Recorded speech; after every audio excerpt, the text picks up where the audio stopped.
Welcome to the jungles of Devon. Well, not quite. It's Dan from Torr Overland, and today I have Camel Trophy aficionado John showing me around his very unique Land Rover 110. It was used as one of the workshop vehicles during the 1991 edition of the Camel Trophy, where they set off through the jungles and plains of Tanzania and Burundi. Hello, John. Hi, Dan. Hey, good to see you. Yeah, good to see you too. This is a very nice looking 110. Yeah, it's it looks a bit like a Camel Trophy. Yes, that is it. It's quite a special car, really. It's, as you can see, it's a 110 Camel Trophy. It's a hardtop, so a van variant. Yeah. Most of the Defenders would have been county station wagons, so this was one of two built for the 1991 event. Let's pause it there and take a look back at where the 1991 Camel Trophy edition took this 110. We even have a bit of footage from it nearly falling off a makeshift bridge. The new vehicles were set to take on ideal trophy conditions. The relatively dry start of the journey would soon turn to miles and miles of deep mud. Camel Trophy 1991 provided the opportunity for the chosen competitors to drive through the heart of East Africa, abundant with some of Tanzania's most prized wildlife. From Dar es Salaam, the convoy travelled through the Selous Game Reserve, then up to the settlement of Mpanda and along the route taken by British explorer Dr. Livingstone. It is fair to say that during this event, a few learned that they must pay due care and attention to their vehicles at all times. Heavy rain during the previous night and throughout the day produced treacherous conditions along the rising ground in the south. Back into action within minutes, Street and the rest of the teams were busy in the dark trying to negotiate the heavy workshop driven by Paul Gunn over the ladders. The makeshift bridge nearly disintegrating under the sheer weight of the heavily laden but vital vehicle.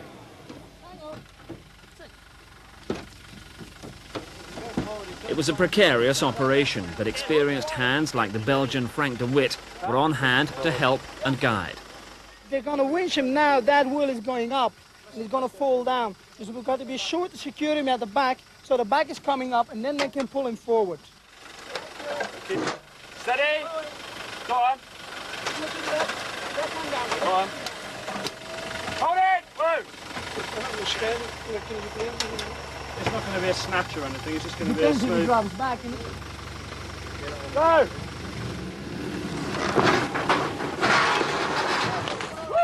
Wow, okay. So kind of like 35 years old now. Yeah, they're getting on a bit now. And how long have you had this one? I've only had this one since March this year, so March 2025. Yeah. And I've slowly been putting it back to how it would have appeared on the event. Okay. It had quite a few modifications when I got hold of it first. So what would that be? What have you done to put it back so far? Things like, luckily, the original parts, most of it did come with the car in boxes in various places, but things like these sill panels, Yeah. it would have had big tree sliders on, so I put that back to original. It came with quite big wide wheels, Okay. sort of wolf wheels. So I put it on tubeless 1 tons and XLL tyres, 750 16s. Oh, So then the correct sort of skinny size, but it's the modern equivalent basically of what's on the bonnet. So the Michelin XCL. Yeah. But obviously they don't make them anymore, and they're the newest ones are probably 30-year-old tyres. So you don't want to be running around up and down the roads all the time with them. No, absolutely, yeah. So it's a good alternative what's on there. So yeah. And what about things like the bumper and the winch on this one, do you know? This would have all been fitted by Land Rover special vehicles. So Okay. basically this would have left the factory as just a plain yellow hardtop. No Yeah. other gear on it, no roof rack, no cage or anything. And it went in with a batch of them to special vehicles. And it would have had, the bull bar, the super winch husky fitted, all the lights wired in, roll cage fitted, and roof rack. Any comms like radios and stuff like this particular vehicle would have had because it was a support car. Yeah. Shovel mounts, pickaxe mounts, all sorts of stuff. Yeah. You took the radio stuff, have you actually got that in there? Unfortunately, or is that that's taken out something now? I'm going to have to search for, yeah. Yeah. That's But it. how do you even go about, how do you go about sourcing a Camel Trophy vehicle, and let alone some of the parts? Some of it's through word of mouth, sort of in the Land Rover world. If you know someone that owns one, they might be able to put you in touch with somebody that's looking to get rid of one. You can also join the Camel Trophy Owners Club, Yeah. They're a good source of finding vehicles, parts, or just people with knowledge really to help you find bits to put stuff right. Yeah. Ah, okay. Yeah. I'll scoot around as well. So is this the original roof rack, as far as you know? Yeah. Would have been a replacement roof rack, so a lot got taken off after the event. Okay. Some of the gear would have been stripped off of various vehicles, but it is exactly the same spec that it would have come with on the event. It's a brown church rack. It's quite a plain thing, but then Special Vehicles would have just added the brackets for like the lights and put the black on it. Yeah. Yeah, it's supposed to have some sand ladder mounts, which I'm going to remake and put on and find some aluminium sand ladders. Yeah. Oh, nice. And then in terms of engine and stuff like this, is it, I mean, I'll show my ignorance here, is it a TDI in this, or is it something? Yes, 200 TDI. 200, okay. Quite an early one as well, being a H. Yeah. 1990 build car. And is that all sort of stock as far as you are aware, or have you done anything with that? Drivetrain wise, everything's virtually stock. The rear axle has been upgraded for a later type with disc brakes, because it would have come out of the factory with drums, but that's quite a nice modification to keep, to be honest. Yeah. Also, it's on probably a bit different to normal ones. It's got double rear coil springs, obviously to help with the extra load carrying. Okay, yeah. So you touched on, so this was, yeah, sort of load carrying. So this particular truck was used on one of the expeditions, but just rather than a competition vehicle, it was there That's just it. carrying parts and spares, would it be? There would have been this car, Workshop Unit 2, and there would have been a Workshop Unit 1. Workshop Unit 1 has like, it's the same rear, but it's got big openings and then hatches that go out like that, and it would have had workbenches, vices, whereas this one would have been kitted more out with sort of shelves and carrying parts. Yeah.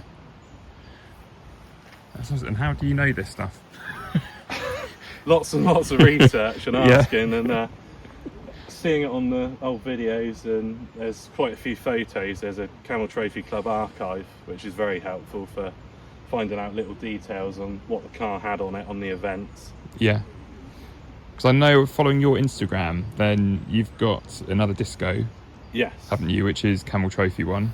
Yes, G563 WAC, an ex-training car. Yeah. Quite an unusual spec, so that's one of two built, yeah. And am I right, you went to, there was a Camel Trophy meetup last weekend? That's right, Camel Trophy 45th anniversary. Yeah, how was that? Castle. That was, yeah, really good, really special event. Yeah. There were people from all over the world there, yeah. Because has there ever been a meetup quite like that, where you've got so many Camel Trophies? In the past, it's probably the biggest Camel Trophy meetup since about 2005, 6. Well, okay. Yeah, there's around 60 Camel Trophy vehicles there and 200 people, probably 100 of which were ex-Camel Trophy staff and competitors. Oh, awesome. Yeah, it's a special event. That's really cool. That's really cool. Do you mind opening up a bit? No, Can we not see? at all. What's here? This is kind of the bit I'm not going to go back to event spec with, because I quite You want like to use it, expect? and Yeah. Basically, it's just been shelved out and had a full-length drawer put in by the previous owner. Which is and just cast it. pretty handy, to be honest, isn't it? Yeah, it's quite good. And I've just shoved a foam mattress in for now, but Yeah. I'm going to insulate the rest of it and sort of carpet out the side and the roof and just make it a bit more cosy in there to sleep. So, yeah. Cool. So have you slept in it yet? Yes, yeah, this weekend.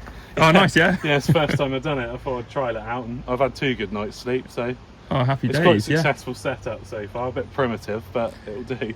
Yeah. Yeah, because this weekend we're at the River Dart, or it's a Land Rover meetup, isn't Yeah, it? River Dart Land Rover weekend. Yeah. Yeah. It's a really nice location as well. It's nice to bring this down and show people. Yeah, no, that is. Yeah. That's great. Might have a look in the cabin if that's all right. Yes, go for it. Yeah. Yeah, I can show you some bits in there. Yeah, come round. Have Okay. yeah, super. Yeah.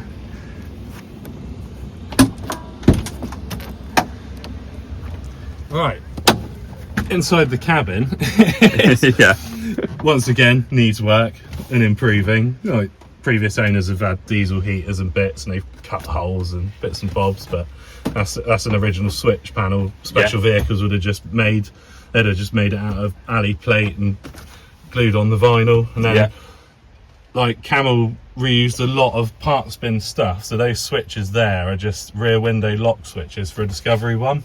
Okay, yeah. They wired them in as spotlight switches, and you've got map lights for reading or sort of seeing stuff at night in here. Yeah.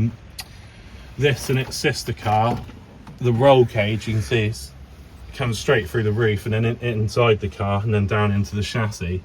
But this one's a one-off cage where it was a hard top.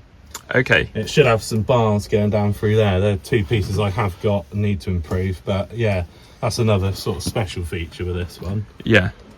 Oh, nice. You've got some signatures up here. Yes, yeah, that's from a book signing event, well, book launch event we did in 2021 at Bob Ives Farm. Yeah. And that's, yeah, a lot of ex-Camel guys on there, and actually the guy that done the very first Camel Trophy as well back in the day. And that wasn't even Land Rovers, that was Jeeps. Wow. So yeah, I've got bits and bobs, like this would have been someone's water can team from the 91 event, so the event this car was cool. on. Yeah, yeah. A chap called Duncan Barber, he's quite famous in the Camel and Overland world. Yeah.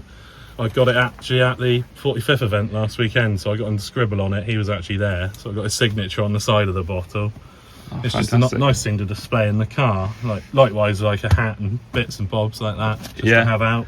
Well, it's just so iconic, isn't it? Just the branding of the Camel Trophy, and yeah, it's just fantastic.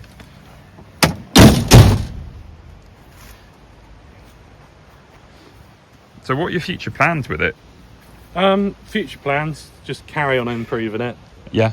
and then basically take it out to shows, let people enjoy it. If people want to have a drive that are really keen, I'll let them have a little spin round and stuff. That's really nice. Not too many people get to do it with a genuine car, and yeah, just slowly use it, and it's quite nice. It should have a rear tank guard on the back, but I've left a civilian tow bar so I can tow my other Camel to shows with it and then sleep in this. So Yeah, nice. it's quite a nice setup, yeah.